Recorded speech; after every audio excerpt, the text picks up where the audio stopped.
राणा सांगा की इतनी चिंता, तो राणा सांगा की कब्र जो है ना जीर्ण सीर्ण पड़ी है, टूटी है, घास उगी है, कुत्ते लौट रहे हैं, उसको जाके बढ़िया से बनवाओ। आग मत लगाओ, आग लगाओगे तो 3% हो। दूसरा अगर उठ गया, खड़ा हो गया ना, जिनकी 17-18% संख्या है, तुम उनको भड़काने की कोशिश कर रहे हो, पर वो भी तुम्हारी तरह लाठी लेके उतर गया ना, तो फिर प्रशासन से रोक वोक नहीं पाएगा। उनको कहाँ जाना चाहिए था? पुलिस थाने में। जी बिल्कुल। पुलिस कप्तान के यहाँ जाते, डीएम के यहाँ जाते, राज्यपाल के यहाँ जाते, मुख्यमंत्री से गुहार लगाते। तुम कौन होते हो सजा सुनाने वाले? जी तुम न्यायालय हो?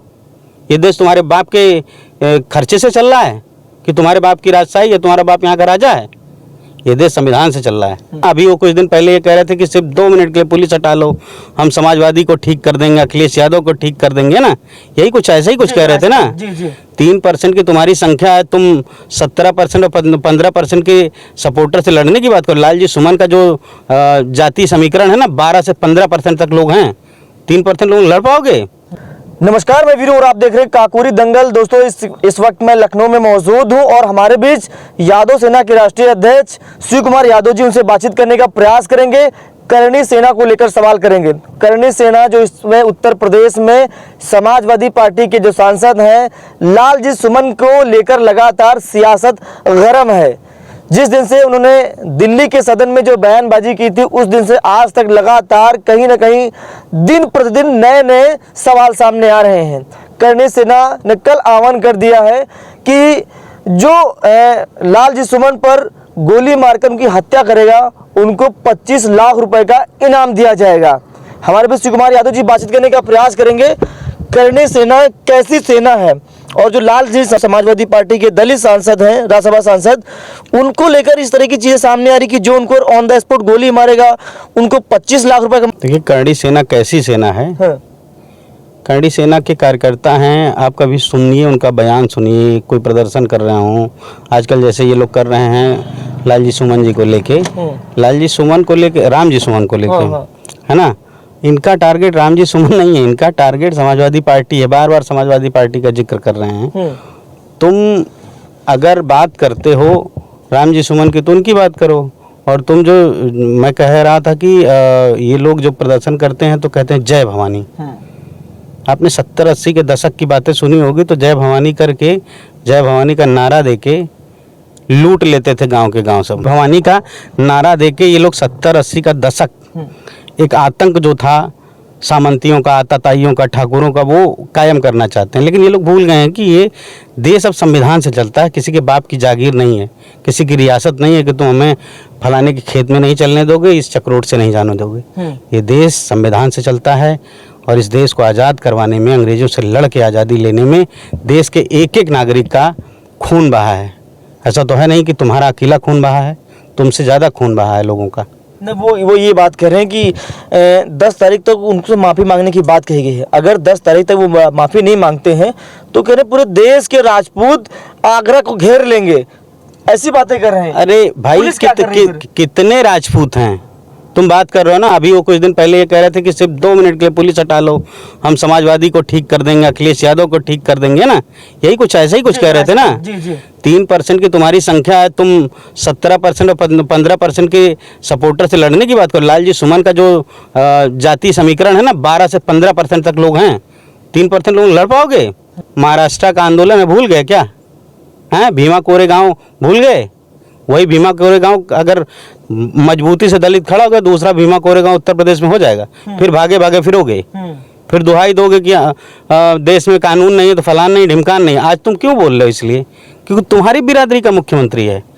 मुख्यमंत्री किसी की बिरादरी का नहीं, पूरे प्रदेश का होता है, और छूट मांग रहे हो। तुम इतने बड़े बलशाली हो, तुम्हारे पास 80 किलो का भाला था, तुम्हें चलाने की कला थी, तुम जबड़े फाड़ दिया करते थे शेरों के हाथ से, तो कह नहीं आके लड़ लेते हो? खुला खुला लड़ लो, दिन तय कर लो, समय तय कर लो, मैदान में आओ, सरकार से परमिशन ले लो, एक बार लड़ लो, पता चल जाएगा किसके में कितना ताकत है, कितनी हैसियत है। ये कहने से थोड़ा ना होता कि जय भवानी और करणी सेना। जय भवानी क्या है? लुटेरों का जयकारा है, वही तुम लोग दे रहे हो। अभी लालजी सुमन जो है, रामजी सुमन जो हैं, इससे पहले दलितों के साथ कोई भी कांड होता था, किसी की बहन बेटी के साथ कोई दुष्कर्म हो रहा है, किसी को मारा पीटा जा रहा है, किसी की पुलिस कस्टडी में हत्या हो जा रही है, तो वहाँ दिखावा करने के लिए एक बड़े नेता हुए हैं जो कि अखिल भारतीय विद्यार्थी परिषद से निकले हुए और आरएसएस की नर्सरी के स्लीपर सेल नगीना के नए नए सांसद हैं जो चंद्रशेखर आज़ाद उर्फ रावण, ये कूद के जाते थे। ये दलित नहीं है क्या रामजी सुमन? रामजी सुमन किसी पार्टी विशेष से हो जाने से क्या वो दलित नहीं हुए? जी बिल्कुल। पूरे दलित समाज को एकजुट हो जाना चाहिए इस मामले में। पूरे दलित समाज को मत करें, पूरे बहुजन समाज को एकजुट हो जाना चाहिए। ये आज रामजी सुमन के साथ है, जबकि वो सांसद हैं। उनके साथ अगर ऐसी भाषाएं और ऐसा व्यवहार किया जाता है, उनके घर पे बुलडोजर लेके जा रहे हैं, मतलब ये बुलडोजर का परमिशन किसने दिया? कितने लोगों पे कार्रवाई? सीसीटीवी कैमरे थे, सब रिकॉर्डिंग हुई।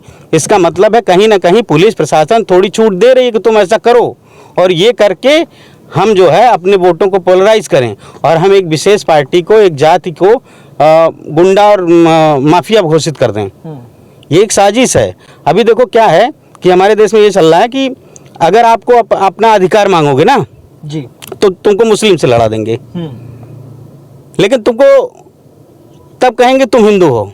लेकिन जैसे ही तुम कहोगे कि मुझे घोड़ी पे चढ़ने का अधिकार चाहिए, दलित कहेगा, तो उसको घोड़ी पे चढ़ने नहीं देंगे, तब वो दलित हो जाएगा, अछूत हो जाएगा। घोड़ी जैसे लगता है इनकी रिश्तेदार है, उसके ऊपर चढ़ जाएगा, इनको दिक्कत हो जाएगी। भाई रामजी सुमन ने क्या बोला? ऐतिहासिक तथ्य ही तो उठा के बोले हैं, जाओ इतिहास बदलो। अगर तुम्हारी हैसियत है तो अपना इतिहास बदलो। कहो तुम्हारे पूर्वजों ने क्यों गलती की थी, क्यों मुगलों को प्रश्रय दिया, क्यों मुगलों से रिश्तेदारियां की, क्यों अपना राज्य बचाने के लिए मुगलों से अपनी बेटियों की शादी की, अपनी बहनों की शादी की, क्यों वैवाहिक संबंध रखे भाई? अब उनका एक ही कहना है कि लालजी सुमन मांग ले, मामला बिल्कुल ठंडा हो जाएगा। और लालजी सुमन जो है वो अपनी बात पर अड़े हुए हैं कि हम मर जाएंगे लेकिन माफ़ी नहीं मांगेंगे। भाई अगर रामजी सुमन ने कुछ गलत कहा हो तो माफ़ी मांग लें। अगर उन्होंने इतिहास से बोला है, ये रामजी सुमन बार बार कह रहे हैं कि ये मेरी बात नहीं है, न मेरे शब्द हैं, मैंने ऐतिहासिक बात करी है। ऐतिहासिक बातें बदली नहीं जा सकती हैं। अगर करड़ी सेना के तथाकथित लोग जो हैं, जो देश को, समाज को, प्रदेश को बांटना चाहते हैं, तो उनको एक सीधी सी बात मैं कह देना चाहता हूँ कि अब सुधर जाओ तुम लोग, नहीं तो इतना इतिहास पढ़ा जाएगा ना तुम्हारा, खोद खोद के कब्र से तुम्हारे इतिहास निकाल लिए जाएंगे और मुंह छुपाने की जगह नहीं बचेगी। अखिलेश यादव को भी खुला चैलेंज दिया कि वो आगरा ना आए, अलीगढ़ ना आए, उनकी भी खैर नहीं है। इस तरह की चीजें सामने आ रही हैं।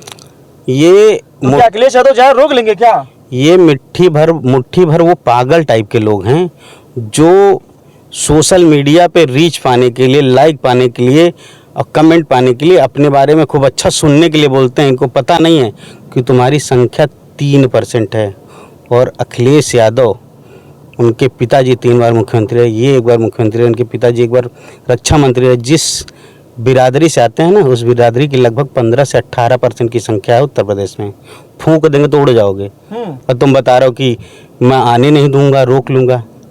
अरे आगरा में ना, आगरा एक्सप्रेसवे के किनारे वाले 11 गांव इकट्ठा हो जाएंगे, तुम्हें भागने की जगह नहीं मिलेगी। पूरे गांव में सिर्फ यादवों के गांव हैं। लाठी लेके खड़े हो गए ना तो भूल जाओगे भाला, बरछा, कटारी जो लहराते हो ना तुम प्रशासन की आड़ में, तो तुम्हारा बुलडोजर वहीं पंचर हो जाएगा। तो रामजी सुमन के दलित के घर लेके चढ़ गए थे ना सांसद के, ऊपर से कह रहे हो कि मुझे पत्थर मारा गया। जब पकड़ गए तो बुधवा विलाप भी कर रहे हो, हमारे ऊपर पत्थर मारा गया। तुम किसी घर पे बुलडोजर लेके जाओगे, तुमको फूल लेके इंतजार करेगा? बुलडोजर की मतलब जैसे माना कि उन्होंने कोई गलत बयान, उनके हिसाब से कुछ उनके महापुरुषों कुछ गलत कहा होगा, तो वहां पर एक धरना प्रदर्शन जब दिया गया था, एक मैसेज देने की जब बात की गई, तो आराम से लोग जाते, धरना प्रदर्शन करते, अपना ज्ञापन देते, डीएम को जो भी देना होता। लेकिन बुलडोजर लेकर जाने का उनके अंदर क्या इरादा था कि बुलडोजर से लेकर वापस जा रहे? इरादा क्या था उनका लोगों का? भाई उनका इरादा कुछ नहीं था, सिर्फ इतना सा था, वो साफ साफ संदेश देना चाहते थे कि मुख्यमंत्री हमारा, हमारी बिरादरी का, हम चाहे जो करेंगे, हम किसी के ऊपर बुलडोजर चढ़ा देंगे, किसी को मार देंगे। ये बिल्कुल वो संविधान मान रहे होते तो बुलडोजर लेके जाते। उनको कहाँ जाना चाहिए था? पुलिस थाने में? जी बिल्कुल। पुलिस कप्तान के यहाँ जाते, डीएम के यहाँ जाते, राज्यपाल के यहाँ जाते, मुख्यमंत्री से गुहार लगाते। तुम कौन होते हो सजा सुनाने वाले? जी तुम न्यायालय हो?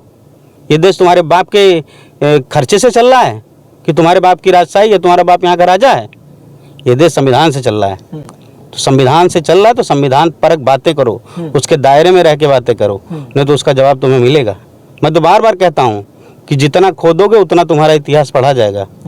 और तुम्हारा अतीत बहुत अच्छा नहीं है देश के मामले में और सत्ता के मामले में। सत्ता पाने के लिए तुमने हर स्तर के काम किए हैं। रामराज के इस दौर में, रामराज का इस दौर चला, इस दौर में कहीं ना कहीं जब इस तरह घटना घट रही तो मुख्यमंत्री जी सामने आकर कोई मतलब ठोस कदम क्यों नहीं उठा रहे कि भाई कौन सा रामराज? जैसे ये लोग कह रहे थे कि हमने सारी कुर्बानियां हम ही ने दी है, सारा देश हमारा था, हर जगह हमारा शासन था, हमने सब कुछ किया। तो सही बात है, हर जगह तुम्हारे छोटी छोटी रियासतें थीं, अन्य लोगों की भी रियासतें थीं।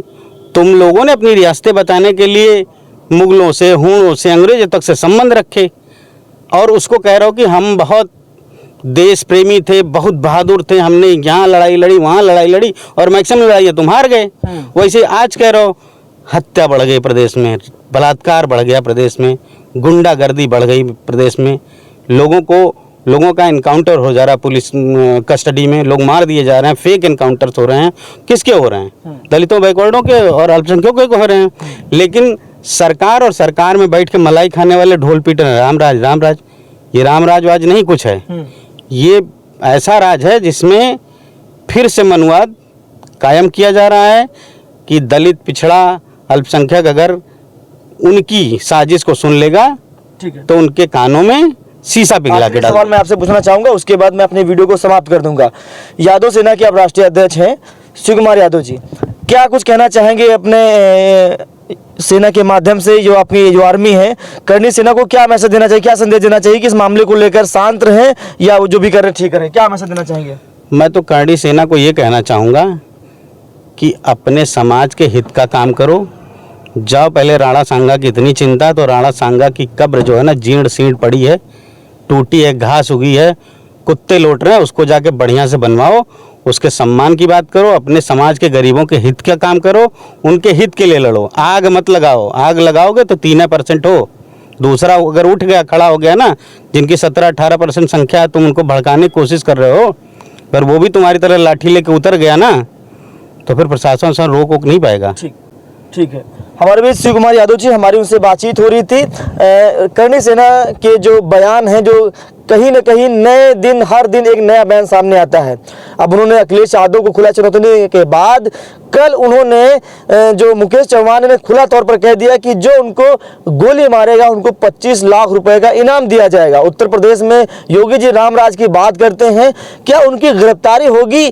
जो इस तरह की जो चीजें सामने आ रही हैं, इस खबर में इतना ही। मिलते हैं वीडियो में, तब तक के लिए नमस्कार।